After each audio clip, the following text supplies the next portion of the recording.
জীবনে বন্ধু অনেক আসে, কিন্তু বেস্ট ফ্রেন্ড একজনই হয়। শেষে তার সঙ্গে সম্পর্ক শেষ হয়ে গেলেও কিন্তু বেস্ট ফ্রেন্ডের জায়গা একটাই থাকে।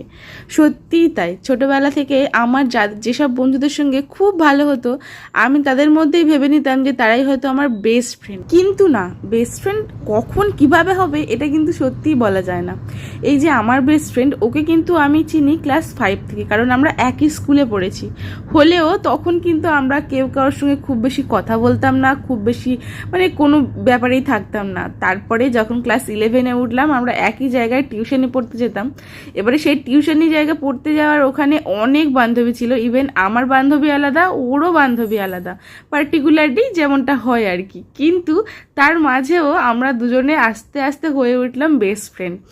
এরপরেই আমি বুঝলাম যে অ্যাকচুয়াল বেস্ট ফ্রেন্ডের মানেটা কি। আমি যে বন্ধুগুলোকে পেয়েছিলাম তারা বেশিরভাগ, আমি তাদের জন্য অনেক কিছুই করেছিলাম, কিন্তু আমার জন্য আমার এমন একটা সময় আমার বেস্ট ফ্রেন্ড আমার পাশে ছিল, যে সময়টা আমি খুব করে ওকে চেয়েছিলাম। মানে ওর মতো করে কেউ আমাকে সামলে সেই সময় রাখতে পারতো না। তো সেই জন্য আমি ওর কাছে ভীষণ গ্রেটফুল। আর সারা জীবন ওকে আমি আমার সেই জায়গায় রেখে দেবো যেখানে যতই ঝগড়া অভিমান যাই হয়ে যাক না কেন, তবু ওর জায়গাটা ওর সেফই থাকবে।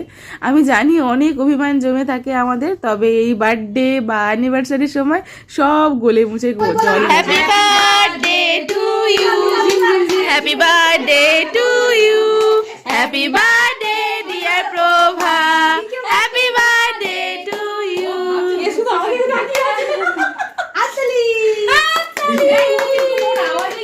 আর জানো, আমার প্ল্যান ছিল আমি ওকে সারপ্রাইজ দেবো, সেজন্য সারাদিন ফোন করিনি, মানে কোনো মানে উইশই করিনি, কিচ্ছু করিনি। হঠাৎ দেখি দুপুরবেলা ও আমাকে ফোন করে বলছে, কিরে তুই ভুলে গেলি আজকে আমার জন্মদিন। বিশ্বাস করো, তখন আর থাকতে পারিনি, আমি একদম হেসে হেসে উঠেছি।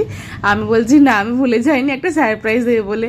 তো সেই সারপ্রাইজটাই আর কি ওর বাড়িতে যাওয়ার। আর আজকের পুরো মেনুটা মানে ফ্রাইড রাইস, চিকেন, স্যালাড যা রান্না করা সব করেছে ওর বর, ওর জন্য স্পেশালি। এদিকে আমার ছেলে বাড়ি ফেরার আগে মেসোমশাইয়ের পিঠে চড়ে ঘোড়া চড়ছে নাকি মেসোমশাই ডন দিচ্ছে, এটাই ভালো করে বুঝতে পারলাম না।